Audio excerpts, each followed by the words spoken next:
সবাইকে আমন্ত্রণ কুল স্পোর্টস 24-এ। আপনাদের সাথে আছি রেদওয়ান শুয়েব। শিরোনাম শুনছিলেন, এবারে পুরো খবর জানাবো। ভিগো ওয়্যার গার্ড প্রয়োজন মতো বাঁকানো যায়, অধিক চাপেও ভাঙে না। ভিগো। ভারত পৌঁছেছে টিম বাংলাদেশ। কাল যোগ দেবেন সাকিব আল হাসান। সফরে টাইগাররা খেলবে 2 টেস্ট এবং 3 টি-20। দুপুরে ঢাকা ছাড়ে টেস্ট দলের সদস্যরা। ছুটি কাটিয়ে আগের দিন ঢাকায় আসা হেড কোচ চন্ডিকা হাথুরুসিংহে দলের সঙ্গী হয়েছেন। 2.5 ঘন্টার বিমান ভ্রমণ শেষে চেন্নাই আন্তর্জাতিক বিমানবন্দরে পৌঁছায়। সেখান থেকে সরাসরি চলে যায় টিম হোটেলে। দক্ষিণী আনুষ্ঠানিকতায় বরণ করে নেওয়া হয় ক্রিকেটারদের। রোববার বিশ্রাম নিয়ে সোমবার মাঠের অনুশীলন শুরু করবে দল। দুপুরে চিদাম্বরম স্টেডিয়ামে অনুশীলন হবে। সাকিব সরাসরি ইংল্যান্ড থেকে চেন্নাই পৌঁছাবেন, তবে প্রথম দিনের অনুশীলন মিস করবেন।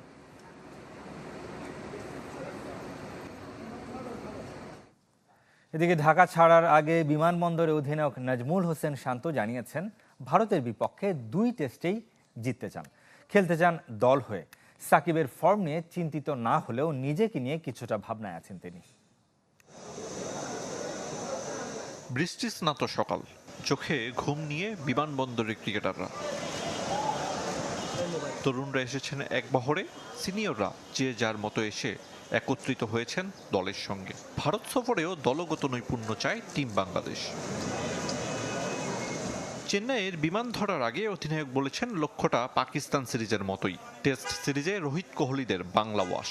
আমরা 2টা ম্যাচই জেতার জন্য খেলবো এবং জেতার জন্য যে জিনিসগুলো ইম্পর্টেন্ট, প্রসেসটা ইম্পর্টেন্ট। সো আমাদের লক্ষ্য ওটাই থাকবে যে আমাদের কাজটা আমরা ঠিক মতো করতে পারছি কিনা। সো আমরা যদি আমাদের কাজটা ঠিক মতো করতে পারি, অবশ্যই ভালো রেজাল্ট সম্ভব।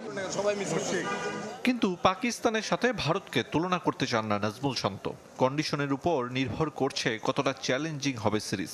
নিজেদের পেসারদের সাথে স্পিন ইউনিটকেও এগিয়ে রেখেছেন।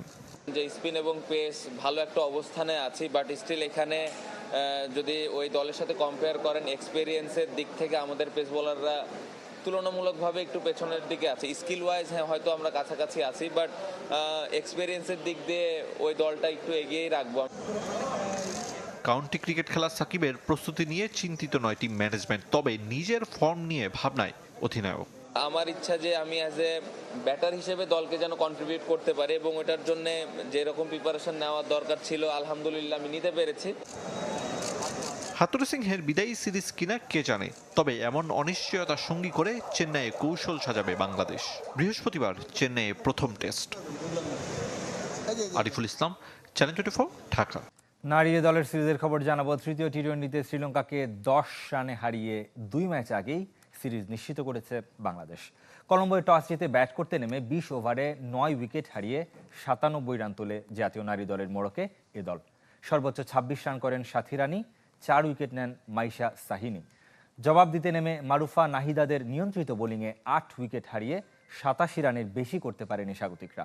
2টি করে উইকেট নেন মারুফা আক্তার, নাহিদা আক্তার এবং রাবেয়া খান। টানা 3 ম্যাচ জিতল বাংলাদেশ এ দল। এই যে আমার ব্যাংক আরএফএল গ্যাস স্টোভ, এর সায়েন্টিফিক নজল আর ব্রাশ বার্নার তাপকে সমানভাবে ছড়িয়ে খরচ বাঁচায় 25%। আরএফএল গ্যাস স্টোভ, নিরাপদ ও গ্যাস সাশ্রয়ী।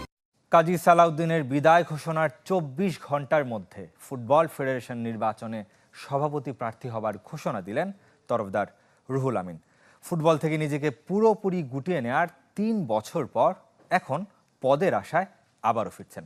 যদিও তার দাবি, জেলা এবং বিভাগীয় সংগঠকদের দাবির মুখে সিদ্ধান্ত বদলেছেন। বিএনপি সমর্থিত সংগঠকদের একাংশের সমর্থন পাচ্ছেন তিনি, তবে আরেক অংশ সভাপতি প্রার্থী হিসেবে চায় তাবিথ আউয়ালকে। কাজী সালাউদ্দিনের প্রস্থান, তরফদার রুহুল আমিনের প্রত্যাবর্তন, ফুটবল ফেডারেশন নির্বাচন নিয়ে ঘটনাবহুল 2 দিন। সালাউদ্দিনের প্রধান নির্বাচন সমন্বয়ক হিসেবে 2016-তে আত্মপ্রকাশ, 2020-এ নিজের নির্বাচনের আগ্রহ প্রকাশ এবং শেষ পর্যন্ত ছিটকে যাওয়া। 4 বছরের ব্যবধানে আবারও তরফদার রুহুল আমিন সভাপতি প্রার্থী হওয়ার ঘোষণা দিলেন। ফুটবলে বিপুল বিনিয়োগ, ফেডারেশনের সমালোচনা, পেশাদার ক্লাবের আত্মপ্রকাশ, কিন্তু গত নির্বাচনের প্রার্থিতা থেকে ছিটকে যাওয়ার পর ফুটবল থেকে নিজেকে গুটিয়ে নিয়েছিলেন। পেশাদার লিগ থেকে সরিয়ে নেন নিজের ক্লাব সাইফ স্পোর্টিং ক্লাবকে। তার পৃষ্ঠপোষকতার আরেক ক্লাব চট্টগ্রাম আবাহনীও চলছে খুঁড়িয়ে।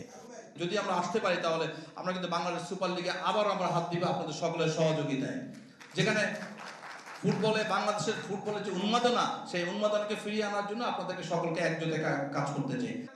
রুহুল আমিনের সাথে নির্বাচনের আগ্রহ জানিয়েছেন গত নির্বাচনের সভাপতি প্রার্থী শফিকুল ইসলাম মানিক। সমর্থন জানাতে হাজির হয়েছিলেন সাবেক ফুটবলার আমিনুল হক, সৈয়দ রুম্মান বিন ওয়ালি সাব্বির, সংগঠক আলী ইমাম তপন। একটা প্যানেল ভিত্তিক একটা নির্বাচন করতে হবে। সেই জায়গায় আমার অবস্থানটা কোথায় থাকবে আমরা আলোচনা সাপেক্ষে করে আমাকে কোথায় কাজে লাগাতে চায় সেটাও তাদের ব্যাপার হবে, তবে আমি কাজ করতে চাই। আমরা কোনো রাজনৈতিকরণ এবং দলীয়করণ করতে চাই না ক্রীড়াঙ্গনে, সেই জায়গা থেকে আমরা তাকে সমর্থন দিয়েছি। সাবেক ফুটবলার, জেলা ও বিভাগীয় সংগঠক এবং ক্রীড়া উন্নয়ন পরিষদের একাংশ তাকে সমর্থন দিচ্ছে। গুঞ্জন আছে বিএনপি সমর্থিত পরিষদ পহবে নির্বাচন নিয়ে বিভক্ত হয়ে পড়েছে। সাবেক সরকারের সাথে ঘনিষ্ঠতার অভিযোগে রুহুল আমিনকে সমর্থন দিতে চায় না একাংশ, বরং তাবিত আউলকে রাজি করাতে পারলে আত্মপ্রকাশ হতে পারে আরেকটি প্যানেলের। তরফদার রুহুল আমিনের নেতৃত্বাধীন প্যানেল ঘোষণা হবে পরে, ইশতেহারও তৈরি হচ্ছে। তবে প্রার্থিতা ঘোষণার দিনই দিয়েছেন আগামীর বার্তা। ফুটবলটাকে আমরা কমার্শিয়ালাইজেশন করতে চাই। শুধুমাত্র স্পন্সরের টাকা দিবে, গভর্নমেন্ট টাকা দিবে, আমরা পকেট থেকে টাকা দিয়ে ফুটবল চালানো যাবে না। ফুটবলকে আমাকে বাণিজ্যিকরণ করতে হবে, ফুটবলকে কমার্শিয়ালাইজেশন করতে হবে, ফুটবল দিয়ে আমরা টাকা ইনকাম করতে হবে। এটা হচ্ছে আমাদের একটা মেন থাকবে। ফুটবল নির্বাচনে পূর্ব ঘোষণা ছাড়াই কাউন্সিলরশিপ ফর্ম বিতরণের অভিযোগ তুলেছেন তরফদার রুহুল আমিন। ফিফাকে অভিযোগ জানাতে চান তিনি। ফয়জুল ইসলাম, চ্যানেল 24, ঢাকা। এদিকে কাজী সালাউদ্দিনের বিদায়ে আনন্দ মিছিল হয়েছে ফুটবল ভবনে। মিষ্টি বিতরণ করেছে সমর্থকদের সংগঠন বাংলাদেশ ফুটবল আলট্রাস। আনন্দ মিছিল নিয়ে ভবনের ভেতরে ঢুকে যায় তারা, রঙিন ফ্লেয়ার জ্বালায়। এছাড়াও এক সমর্থক পূর্ব ঘোষণা অনুযায়ী দুধ দিয়ে গোসল করেছে ভবনের সামনে। সালাউদ্দিনের সরে যাওয়ায় প্রাথমিক লক্ষ্য পূরণ হলেও পরবর্তী কমিটিতে যারা আসবে তাদের কার্যক্রম পর্যবেক্ষণ করার ঘোষণা দিয়েছে। আমার জীবনের অন্যতম একটা খায়াস ছিল যে সালাউদ্দিন পদত্যাগ যেদিন করবো এদিনকে আমি বাফুবে ভবনের সামনে দুধদা গোসল করবো আর বাফুবেডারে মোটামুটি লেভেলের একটা পরিষ্কার করবো। তো আজকে ভাই আমার ওই ইচ্ছাটা পূরণ হয়েছে।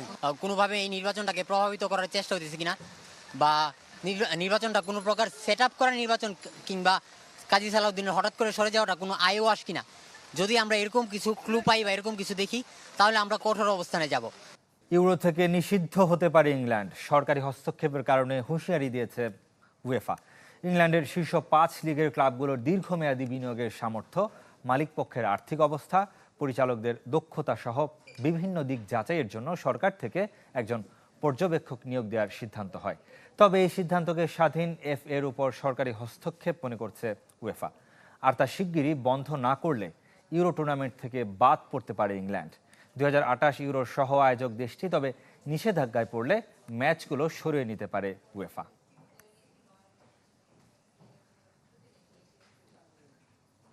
বাংলাদেশ স্পোর্টস জার্নালিস্ট অ্যাসোসিয়েশনের আয়োজনে মঙ্গলবার শুরু হচ্ছে বিএসজে স্পোর্টস কার্নিভাল। সপ্তাহব্যাপী আয়োজনে 7টি ডিসিপ্লিনে অংশ নেবেন সংগঠনের সদস্যরা। কার্নিভালের স্পন্সর ওয়ালটন। রোববার অলিম্পিক অ্যাসোসিয়েশন অডিটোরিয়ামে সংবাদ সম্মেলনে উপস্থিত ছিলেন ওয়ালটনের জ্যেষ্ঠ নির্বাহী পরিচালক FM ইকবাল বিন আনোয়ার ডন এবং টুর্নামেন্ট কমিটির আহ্বায়ক রায়হান আল মুগনি। এরই সাথে শেষ করব কুল স্পোর্টস 24 খেলা সব আপডেট ও রিপোর্টগুলো দেখতে ভিজিট করুন facebook.com/sports24 team এই পেজে। ধন্যবাদ সাথে থাকার জন্য।